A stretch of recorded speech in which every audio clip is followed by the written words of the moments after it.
O Brasil Paralelo veio para ficar. O Congresso Brasil Paralelo já é o maior congresso online da história do país. É inexplicável a sensação de estar fazendo parte disso. A gente realmente não imaginava onde isso ia chegar e nem se a gente ia poder continuar atuando no ano de 2017. Muito obrigado a todos vocês que acreditaram em nós e estão fazendo parte disso. O nosso país agradece. Agora vem um dos episódios mais esperados de todos. Esse capítulo vai te mostrar a raiz do problema, como isso se desenvolveu e como chegamos até aqui. Por isso preste muita atenção nesse episódio. Ele traz um significado imensurável e é fundamental para a compreensão do mundo. Se você ainda não adquiriu as mais de 120 horas de conteúdo em alta qualidade, agora é o momento certo. Restam poucas vagas no primeiro lote. Em seguida o lote vai aumentar. Então aproveite essa oportunidade. Fique agora com o terceiro capítulo do Congresso Brasil Paralelo e até breve.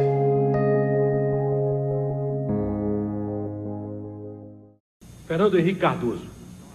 No mundo inteiro hoje, o jogo do poder é disputado entre sociais-democratas e conservadores. Ora, o senhor é social-democrata de Caniche Samburá.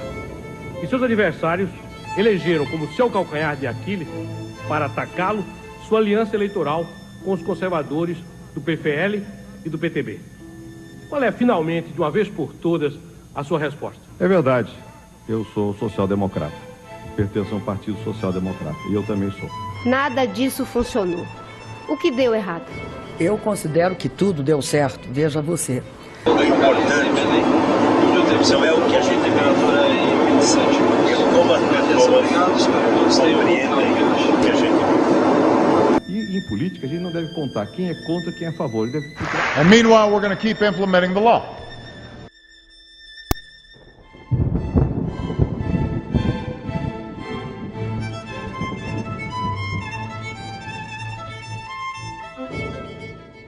E quais foram as ideias que tanto mudaram o mundo no século XX? Que ideias nos trouxeram até aqui?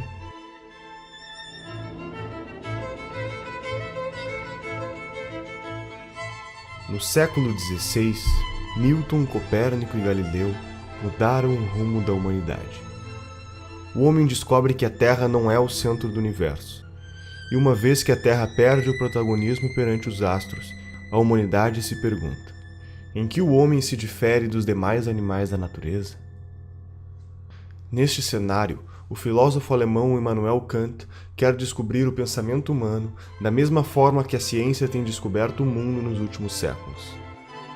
Ao escrever o livro Crítica da Razão Prática, Kant afirma que o mundo só é conhecível por meio da ação do homem e jamais do seu pensamento puro. Friedrich Hegel, influenciado pelo pensamento de Kant, propõe que além do homem só poder conhecer o mundo por meio de suas ações, quando cogita agir, cria um simulador dentro de si que testa o resultado das opções que pode tomar. Imagine que um homem está em uma ilha no meio do oceano. Ele não sabe qual é a temperatura da água. Intelectualmente, ele pode imaginar que a água está fria ou está quente, mas só saberá a realidade quando de fato entrar nela.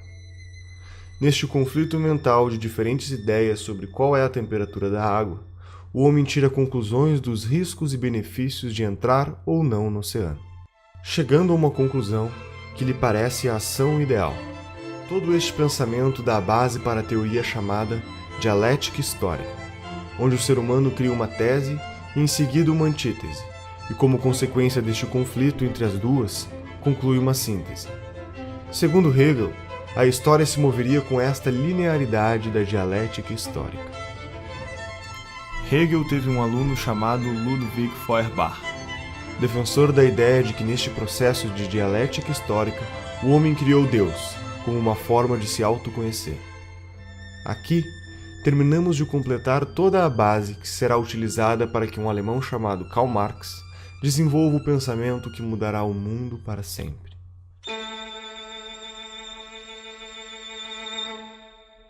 Karl Marx estudou Hegel por 10 anos, tempo suficiente para se convencer da dialética histórica e consagrar o sentido da criação de Deus proposto por Feuerbach.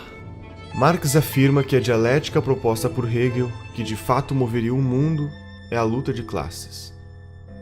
Aristocráticos contra plebeus, senhores feudais contra camponeses, burgueses contra proletários.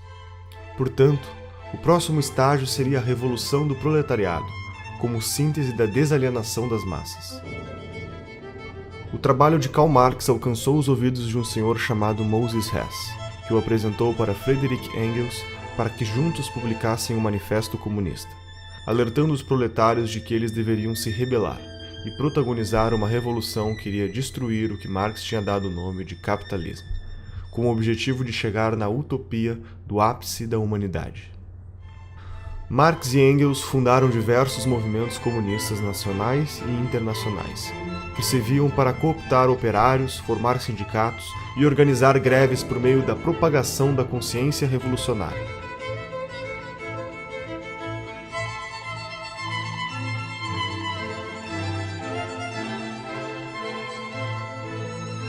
Acontece que Marx estava errado. O valor não nasce do trabalho que é colocado. Eu posso passar horas trabalhando para pintar um quadro e eu garanto que esse quadro não vai valer nada quando estiver pronto. O trabalho é um dos elementos, mas quem atribui valor é o ser humano que está comprando algo. As coisas não têm um valor em si, o ser humano atribui valor a elas. Um copo d'água tem um determinado valor em Porto Alegre ou em São Paulo e tem outro valor no deserto do Saara. Porque nós atribuímos um valor diferente para as coisas. A teoria do valor trabalho está errada e ela foi desmentida pelos austríacos. Começou na escola austríaca com Karl Menger a demonstração de que essa ideia de valor trabalho é economicamente falsa. E sendo economicamente falsa, todo o resto do marxismo que está sustentado nessa ideia deveria ter caído por terra. E por que é que não caiu por terra? Porque aos marxistas, talvez não a Marx, mas aos marxistas, pouco interessa a verdade científica do que disse Marx. Interessa mais a teoria da revolução, que derivou de um erro. Agora o pessoal pensa que o movimento comunista se define por uma ideologia. Eu digo que vocês estão loucos. Nasceram ontem, não estudaram nada, absolutamente nada. O movimento comunista já trocou de ideologia 1 bilhão de vezes. Se você ver, Karl Marx começa dizendo que o movimento socialista é a expressão do interesse objetivo do proletariado. Passados 100 e poucos anos, o teórico novo do movimento comunista, Ernest Laclau, diz o seguinte: a propaganda do partido cria a classe social que ele em seguida vai representar. Eu digo, é teoria inversa, mas ela continua com o mesmo nome, continua sendo marxismo. Isto é próprio do pensamento dialético, converter-se no seu contrário quantas vezes for necessário. O comunismo não é uma ideologia de maneira alguma, o comunismo é uma cultura. É quando suas ideias florescem entre os jovens russos e o que parecia apenas uma ideologia transforma-se no que será o maior genocídio da história da existência humana. Vladimir Lenin tinha 17 anos quando seu irmão tenta explodir a carroça do czar russo, Alexandre III, como forma de protesto de um grupo terrorista do qual ele fazia parte. Seu irmão falha e é condenado à morte. A partir deste momento, Lenin intensifica sua vida política por meio dos estudos de direito, até que conhece a obra de Marx e Engels, nos livros Manifesto Comunista e O Capital. Lenin foi se tornando cada vez mais radical e, nos meados da Primeira Guerra Mundial, entende que é a oportunidade perfeita para antecipar a Revolução Proletária por meio da revolta armada. Em outubro de 1917, Lenin cria o primeiro país comunista da história.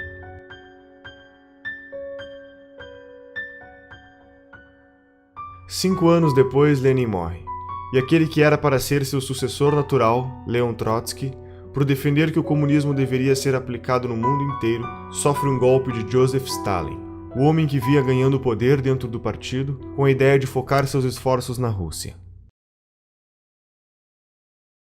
Stalin só desocupará o governo depois de 30 anos, deixando para trás mais de 20 milhões de pessoas mortas. Essas consequências são fruto da mentalidade revolucionária, que vislumbra uma utopia teórica, e por se tratar de uma ideia sobre um futuro idealizado, não pode ser submetido a nenhum crivo de moralidade ou razão do presente e muito menos do passado. O comunismo sempre renegou a natureza humana, usando teorias supostamente científicas para embasar a busca de um novo homem. o extermínio humano se justificava na busca de uma sociedade apenas de homens evoluídos. A famosa utopia comunista.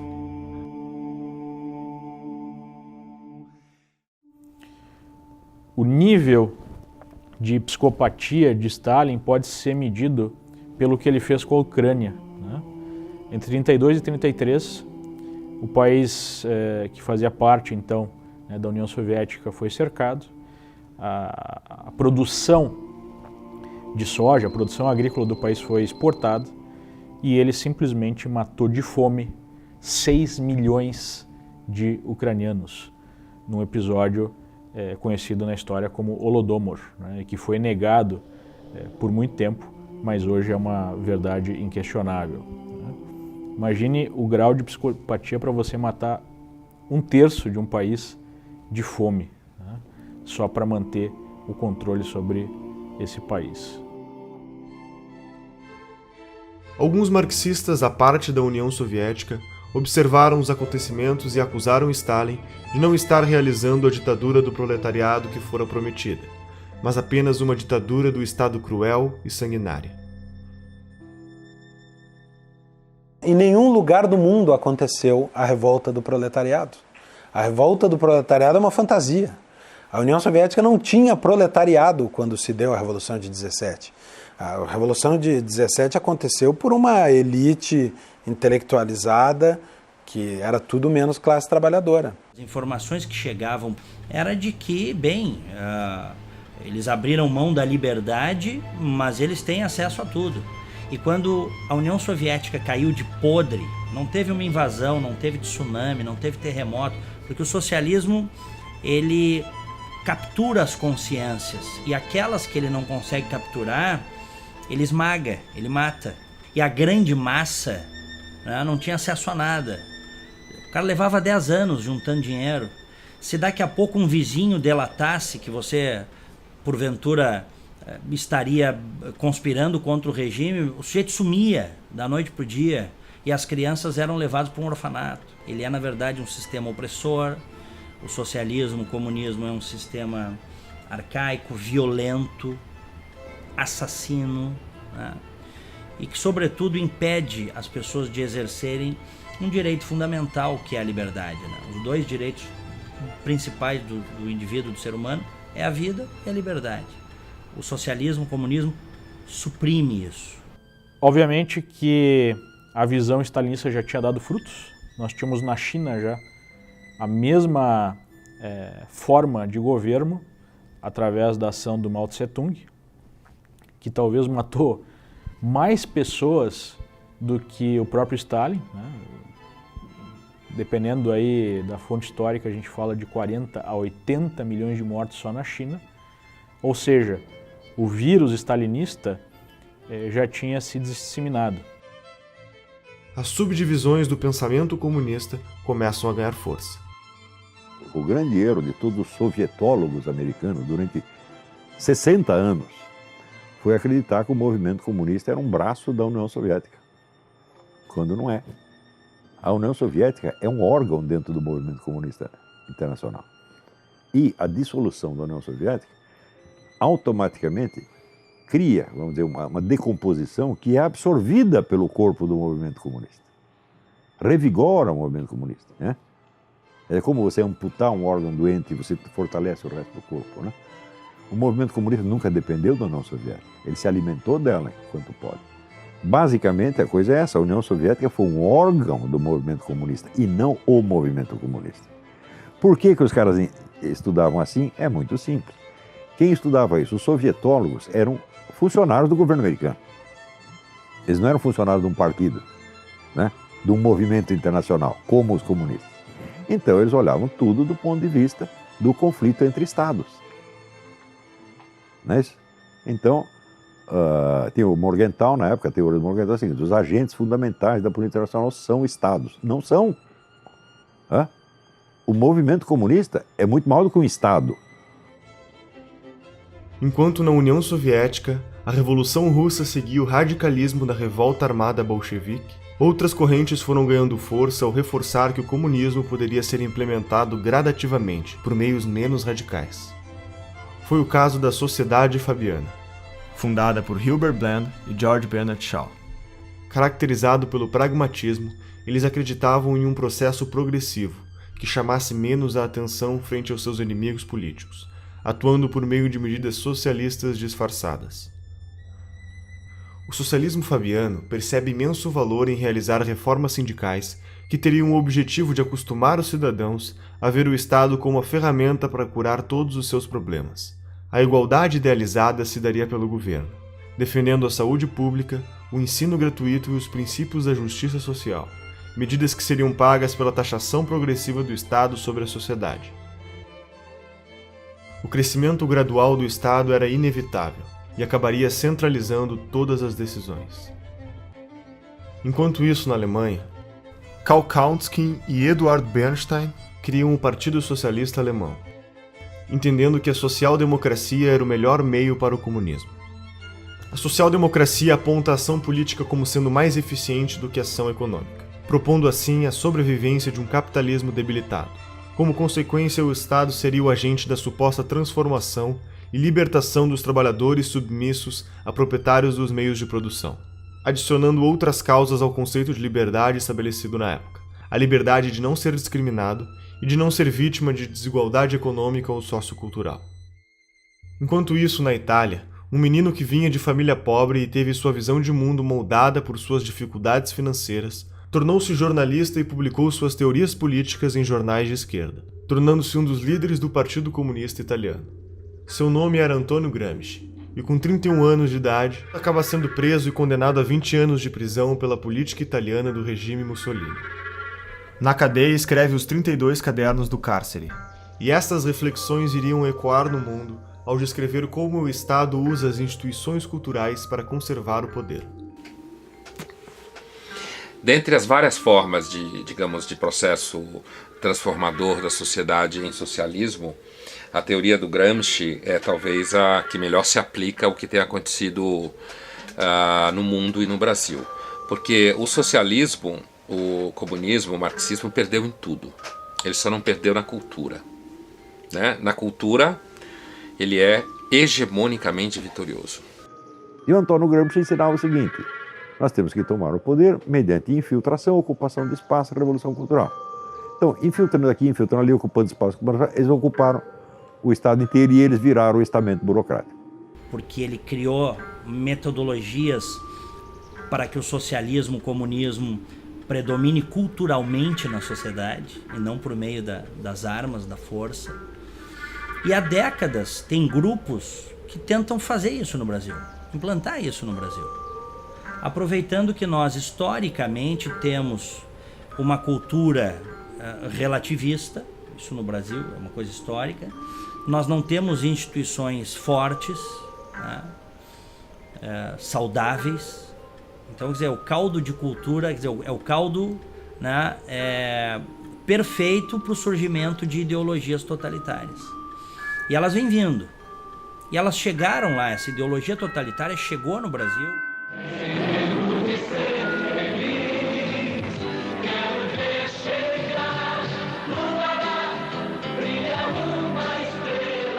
Para Gramsci, uma ditadura sem hegemonia cultural jamais resistiria por muito tempo, e este era o problema do regime stalinista, pois todos os aspectos culturais da sociedade, sua filosofia e sua literatura, formariam a superestrutura da sociedade que também devia ser derrubada. Gramsci propõe que, através do controle do sistema educacional, das instituições religiosas e dos meios de comunicação, seria possível reconstruir, criar e reproduzir uma hegemonia cultural comunista. Paulo Freire, o patrono da educação brasileira, foi um dos discípulos do pensamento gramsciano. Que existe uma tendência natural ao mundo acadêmico e produção de ideias a abraçar a causa socialista, né? Porque é um mundo em que você pode falar o que quiser. Estou falando principalmente no mundo das ciências humanas, que é onde está essa produção. Você pode falar o que quiser, porque não, um aluno de ciências humanas dificilmente vai quebrar uma empresa, porque ele não vai abrir uma empresa. Dificilmente ele vai derrubar um avião, porque ele não vai pilotar avião, certo? Portanto, você pode inventar como o mundo é, inventar como os seres humanos são, propor uma solução que você tem na cabeça, dizer como todo mundo devia agir, porque os alunos vão sair dali, vão beber, vão transar, e se eles forem trabalhar depois, eles vão arrumar emprego como professores, então eles vão poder repetir a mesma história, ou eles vão, na realidade, basicamente gerar gasto em algum órgão do governo. O Gramsci é o cara que vai desenvolver a ideia de que o partido é a única instituição dentro daquilo que a gente chama de democracia modernamente, muito erroneamente, por sinal, é a única instituição que ela consegue aumentar o próprio poder. O judiciário não consegue, sei lá, você sendo chefe do executivo, geralmente você não consegue, você precisa fazer isso tudo de dentro de um partido, você não faz aquilo ali sozinho, você precisa da estrutura partidária para isso. Mesmo que você ganhe mais eleições, por exemplo, você tem aqui seus cupinchas dentro do legislativo, se cada um é de um partido, vocês podem se entender ali intelectualmente, mas vocês não conseguem aumentar o poder de vocês, a não ser no próprio partido. Então o Gramsci fala assim, não quero mais essa revolução, revolução tá brega, revolução não pega mais. Então é uma confusão que muita gente faz, né? Ser revolucionário e ser gramscista, não, uma coisa ou outra, são linhas opostas.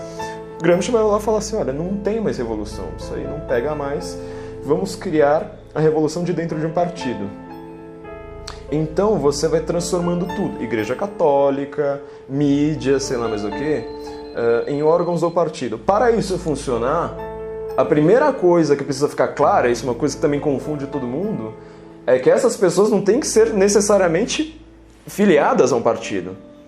Então, por exemplo, para você ter uma mídia que funcione dentro do gramscismo, o cara não pode ser filiado, por exemplo, ao PT. Ele tem que ser um cara isento, tem que ser aquele cara assim que às vezes até faz uma crítica ao partido, mas no final das contas ele tem a narrativa que vai fazendo o partido crescer. Não havia espaço. Os partidos da esquerda chegam ao poder via eleitoral. Que ano é isso? 98. E, portanto, não tinha que ficar preocupado com toda a eleição. Tinha que se pensar em organizar a sociedade.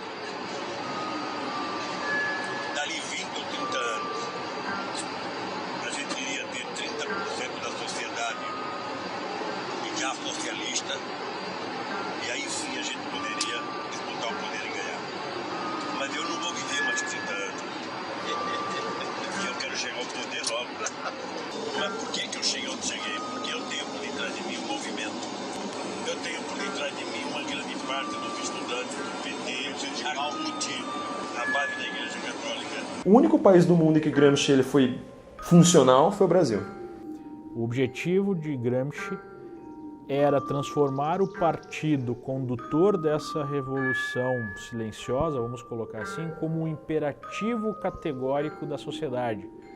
Ele fazia até uma comparação com Maquiavel, né? Nós teríamos então o partido como o novo príncipe, o novo sujeito que não pode, sujeito histórico que não pode ser questionado. Do ponto de vista moral, para a moral gramsciana, qualquer coisa que é a favor do partido é algo correto, qualquer coisa contra o partido é algo errado. E nós vemos isso lá no Brasil durante a defesa, né, dos sujeitos, dos petistas que saquearam o país. Não, eu não fiz isso para enriquecer pessoalmente. Mentira, muitos fizeram para enriquecer pessoalmente. Mas o ponto é, eu fiz isso para defender o partido, eu fiz isso para defender a revolução, então eu não posso ser questionado. Em paralelo, Felix Wilh, um alemão que também estava preocupado com os rumos da Revolução Russa, decide criar uma série de congressos, reunindo pensadores marxistas para acelerar o processo de revolução. Entre eles estava Karl Korsch, um teórico contemporâneo de Gramsci que apresenta a tese de que o Estado é sim estruturado pela economia, mas essa economia tem como base uma outra estrutura invisível, a cultura estabelecedora dos valores que são passados de geração em geração. Entusiasmado com as apresentações de Korsch, Felix fundou o Instituto de Pesquisas Sociológicas de Frankfurt, instituto que ao longo dos anos seria apelidado de Escola de Frankfurt. O sucessor de Félix na escola de Frankfurt foi um sujeito chamado Max Horkheimer. E assim como Gramsci acreditava em uma nova hegemonia cultural e na destruição da estrutura dos valores que se perpetuavam por meio da autoridade da igreja, da família e da escola. Segundo a escola de Frankfurt, os pais ensinam aos filhos o que é certo e errado por meio do castigo e educam através do exemplo da família. A igreja estabelece os dogmas morais que condicionam a ação do homem e a escola condiciona o comportamento por meio do ensino. Para a escola de Frankfurt, se tratava de um ciclo vicioso que deveria ser atacado e destruído.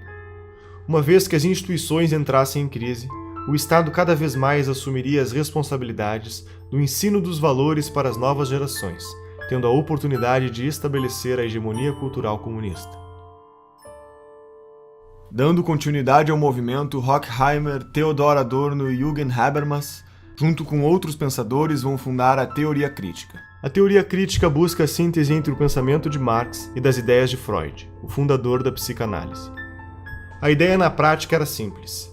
Se criticarmos tudo o que existe, o processo de dialética histórica trazida por Hegel será acelerado e, consequentemente, a utopia comunista irá chegar mais rápido.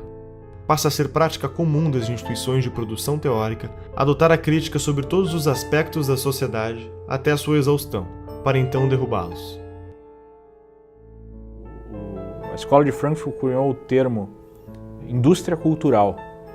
Segundo eles, a indústria cultural nada mais é do que a cultura que serve aos interesses dos opressores, dos donos do capital, da burguesia em geral. E essa indústria cultural precisaria ser combatida através da teoria crítica. Então a cultura burguesa, ela teria como objetivo anestesiar, digamos assim, as classes proletárias. E a teoria crítica seria uma forma de questionar essa indústria cultural através da educação, através da arte, né? Enfim, livros, filmes. E através dessa teoria crítica nós teríamos uma conscientização maior das classes oprimidas, segundo eles, para fazer a revolução. Isso vai servir como matéria-prima para que na França o filósofo Jacques Derrida crie o desconstrucionismo, que é o método de retirar o significado de um texto para colocar um novo significado pretendido. Este método é aplicado não só em textos, mas também na retórica política e ideológica em geral. Por exemplo, a análise desconstrucionista da Bíblia pode levar a entender que se trata de um livro dedicado à superioridade de uma raça e de um sexo sobre outro sexo, ou a análise desconstrucionista da obra de Shakespeare pode concluir que se tratam de obras misóginas que defendem a opressão da mulher. Para o marxista cultural, a análise histórica resume-se apenas à relação de poder entre os grupos sociais. O desconstrucionismo é a chave do que chamamos de politicamente correto, porque é através dele que surge o relativismo moral, que reinterpreta toda e qualquer relação social, valor ou tradição cultural de acordo com as necessidades das causas políticas do momento. Um membro importante da escola de Frankfurt foi Herbert Marcuse. Foi um membro do Partido Social Democrata Alemão e desenvolveu trabalhos nos Estados Unidos. Em seu livro O Homem Unidimensional, Marcuse afirma que a sociedade industrial chegou a um ponto onde o proletariado, classe responsável pelo movimento da história, deixa de ser agente transformador da sociedade, porque os avanços do capitalismo tornam a vida destes grupos tão confortáveis que suas vontades revolucionárias teriam acabado. Então, para dar continuidade à teoria de Marx, detecta que o grupo revolucionário ou a nova massa de manobra eram as pessoas à margem da sociedade, assassinos, estupradores, ladrões, sequestradores e etc. Marcuse defendeu também que a masculinidade e a feminilidade não eram diferenças sexuais essenciais da natureza humana, mas sim apenas meras construções sociais, impostas pelo que seria a primeira divisão do trabalho da história da humanidade, a família. Também defendeu que a libertinagem sexual seria uma reação à repressão social política. Marcuse, por meio do pensamento e de sua influência, impulsionava o relativismo moral no mundo inteiro. O politicamente correto é aceito de braços abertos pela opinião pública, basicamente por 3 motivos. A primeira razão é que as teorias econômicas de Marx são complicadas de entender, enquanto o tipo de raciocínio do politicamente correto, por meio dos chavões de frases de efeito, aliado à fantasia de um mundo ideal e sem defeitos, é muito mais atraente para o cidadão comum. A segunda razão é porque o politicamente correto pratica a teoria crítica destrutiva até a exaustão, e sabemos que a adesão desse tipo de mentalidade revolucionária, principalmente por parte dos jovens, é enorme. A terceira razão é que o marxismo falhou com o sistema social e econômico em todo o mundo. Restava para sua sobrevivência a guerrilha cultural. Todo esse movimento ganhará mais força nos Estados Unidos quando David Horowitz, um adolescente de 17 anos, filho de pais comunistas, assiste em 1956 o sucessor de Stalin assumir o governo da União Soviética. Neste momento começam a aparecer diversas denúncias contra Stalin ao tornar públicos os documentos secretos que comprovam a variedade de crimes cometidos, as traições, os campos de trabalho forçado e o genocídio. O mundo ocidental entra em choque, e neste momento David Horowitz se desfilia do Partido Comunista e funda, junto a Marcuse e outros pensadores, a New Left. A New Left é um movimento que tinha como objetivo ser a esquerda purificada, muito mais atraente e progressista, suavizando a forma de comunicar suas intenções por meio do desconstrucionismo e reformando sua maneira de agir com base nas origens do marxismo, escondendo todos os genocídios cometidos na busca pela utopia comunista.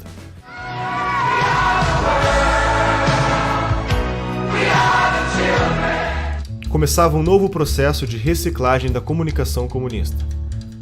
Abraçando a contracultura dos anos 60, o movimento hippie, a libertação das drogas, a libertinagem sexual e o aborto, trabalhando com slogans simples e publicitários, como "Faça amor, não faça guerra".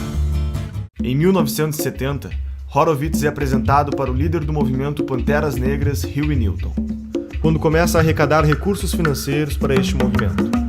David pede para sua amiga Betty Van Pater para se juntar a ela e cuidar das contas bancárias destes fundos. O corpo de Betty é encontrado boiando na Baía de São Francisco.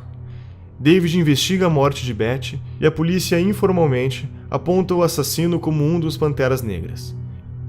Entretanto, a polícia não prendeu o suspeito. Seus amigos da New Left, que se manifestavam em defesa das mulheres, também o ignoraram.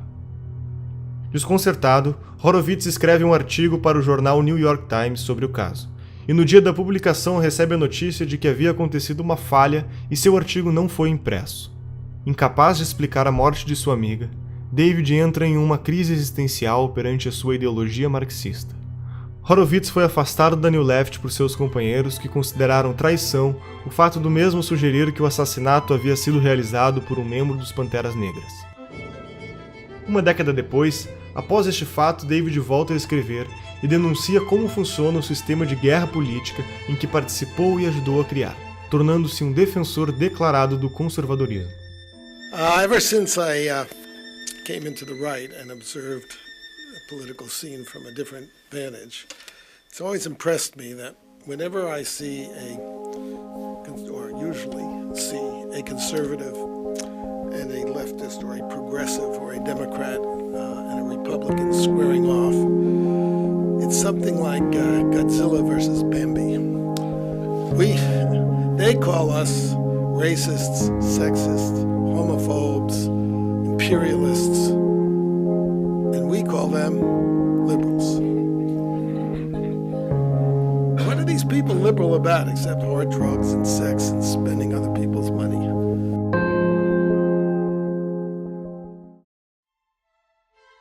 Em meados dos anos 80, Saul Alinsky pega os princípios da guerra política escritos por Horowitz e faz uma série de sofisticações metodológicas na estratégia comunista. Na década de 30, Alinsky foi apresentado para Al Capone durante a Lei Seca. Este se aproxima de Frank Nietzsche, que ensina para o Alinsky como funciona a máfia, aprendendo a importância vital de ser discreto e agir nos bastidores. Como consequência, Saul entende que para destruir o sistema é preciso agir silenciosamente, gradativamente e por dentro do próprio sistema. I'm saying that people do not get power except when they take it, or when they're strong enough so that the other side gives it up. Em seu livro Regras para Radicais, faz uma dedicatória para Lúcifer, lhe dando crédito como o primeiro revolucionário da história. As 3 premissas básicas de sua teoria são: a primeira regra é a desinformação. Na estratégia política, não se pode contar ao povo os objetivos finais, pois esses podem se assustar e não apoiar a causa. É preciso que se conte apenas o necessário para ser ajudado. A segunda regra é o niilismo político. Tudo vale para que aconteça a revolução. Não existem valores nem regras, e a corrupção faz parte do objetivo. Roubar para o partido é a obrigação número 1 do comunista, eles nunca vão esquecer isso aí. Todos os partidos comunistas do mundo viveram do roubo, da chantagem, da corrupção, todos. Como é que Stalin subiu na hierarquia do partido? Assaltando o trem. A terceira regra fundamental é a destruição do oponente. Em um debate, não devemos vencer o argumento do oponente, e sim aniquilá-lo da vida pública. Alinsky defende a ideia de organização das massas como o fundamento metodológico da revolução. Segundo sua proposta, a mudança vem do poder, e o poder vem da organização. Para agir, as pessoas precisam se juntar. Uma igreja junta pessoas pelo interesse comum na fé, uma empresa pelo interesse comum econômico. E por isso, Saul Alinsky acreditava que fundar organizações para acelerar a revolução era brecha no capitalismo, por jogar na mesma lógica da descentralização dos interesses em comum. Durante sua vida, honrou seu posicionamento ideológico ao fundar 44 ONGs. Muitas delas formaram outros formadores de ONGs, e assim o número foi se multiplicando intensamente. Essas organizações reuniram pessoas interessadas em solucionar certos problemas. Entretanto, Alinsky dizia: o problema nunca era o problema era sempre a revolução. Quanto mais seccionadas forem as ONGs, melhor será, pois ninguém irá se opor a causas tão específicas e que querem a melhoria da sociedade. Cada ONG representava um bloco de votos, unidos por suas causas e detentores de um potencial de lobby político. As ONGs viraram instrumentos de manobra política e passariam desapercebidas. E Hillary Clinton escreve sua tese de mestrado sobre Saul Alinsky. Barack Obama também foi aluno de uma de suas ONGs e, posteriormente, advogado de defesa frente aos escândalos de corrupção envolvendo uma ONG criada por Alinsky. Hoje, no Brasil, existem mais de 200 mil ONGs que recebem dinheiro do governo federal. Entre 1999 e 2006, mais de 15 bilhões de reais foram entregues a essas organizações. Em 1959, quando Fidel Castro anunciou para o mundo que sua revolução era comunista e passou a ser apoiado por Moscou e a União Soviética, criou um programa de financiamento de grupos de guerrilha na América Latina. Este ativismo da Revolução Comunista encontrou forte eco no Brasil, levando à formação de diversos grupos de orientação comunista, que culminou com a tomada do poder pelos militares em 64. A partir daí, a esquerda passa a ter como principal objetivo a derrubada do regime militar. Além das mudanças educacionais que estavam em curso no Brasil, decorrentes do programa da Pedagogia do Oprimido, que foi implementado pelo patrono da educação brasileira, Paulo Freire, nos anos 70 surge o caloroso debate universitário a respeito do futuro do comunismo no Brasil. Neste debate, os social-democratas fabianos concluem que os mortos na revolta armada servirão de mártir para endossar a Revolução Cultural. O movimento foi facilitado pelos próprios militares, que consideravam mais importante combater a esquerda armada, enquanto davam espaço à esquerda cultural. Então, quer dizer, o governo militar não entendia nada do que estava se passando. O que os comunistas estavam fazendo, eles estavam perseguindo os comunistas lá no meio do mato, e os comunistas tomando as escolas. Você vê, dois sinais de estupidez do governo militar. Primeiro, criou a sindicalização obrigatória dos jornalistas. Quem fez a campanha sindical? O Partido Comunista. Como é que eu sei? Eu estava lá e eu ajudei. Então o partido sindicalizou todo mundo e já fichou todo mundo. Então, ao fim da campanha de sindicalização, o partido tinha, quer dizer, o cadastro total dos jornalistas do país, sabendo quais poderiam ser colaboradores, quais não, etc, etc. Nos anos seguintes, em todos os sindicatos de jornalistas do país, quem mandava? O Partido Comunista. Frequentemente apresentando duas chapas. Temos eleição, campanha eleitoral, e as duas chapas eram comunistas. Segundo erro, a tal da educação moral e cívica. Porque eles não queriam fazer um negócio anticomunista, então eles falaram, não vamos falar contra ninguém, nós vamos fazer uma propaganda positiva, o patriotismo. Então lançaram a educação moral e cívica, tornando obrigatória em todas as escolas. Quem ocupou as cátedras de educação moral e cívica? Os comunistas. Os excessos da repressão do regime militar, em meados da década de 70, em conjunto com o esgotamento de seu modelo econômico no início da década de 80, levaram a um longo movimento de redemocratização, culminando com a eleição de Tancredo Neves em 1985, que morreu antes de ocupar o cargo, assumindo seu vice, José Sarney. A Constituição de 88 marca a forte influência do socialismo no meio político e cultural brasileiro. Os militares realmente decidiram ceder tudo. Eles não sabiam mais o que fazer. Nem dava para saber. Depois de você ficar no poder 20 anos, tendo um Congresso que está lá só para carimbar os seus decretos, ou seja, você matou a política. Segundo, eles mataram toda a liderança direitista. Acabaram com a direita ideológica. Né? Por quê? Porque eles tinham a mentalidade tecnocrática. Ainda a herança do positivismo. Você sabe que Augusto Comte era contra a política. Ele achava que as questões têm que ser resolvidas por técnicos e cientistas, sem, vamos dizer, o debate ideológico. E os milicos acreditavam nisso, porque eram positivistas desde o tempo do Império. Sobrou essa mentalidade positivista na cabeça de pessoas que nem sabem quem é Augusto Comte. Você pega todos esses generais, quantos leram Augusto Comte? Nenhum, mas sobrou isso, né? Com essa mentalidade tecnocrática positivista, eles achavam que tinha que reprimir toda a atividade política e transformaram os políticos em simples office boys. Ora, enquanto isso, a esquerda estava se organizando, se fortalecendo e entrando num autoexame muito profundo.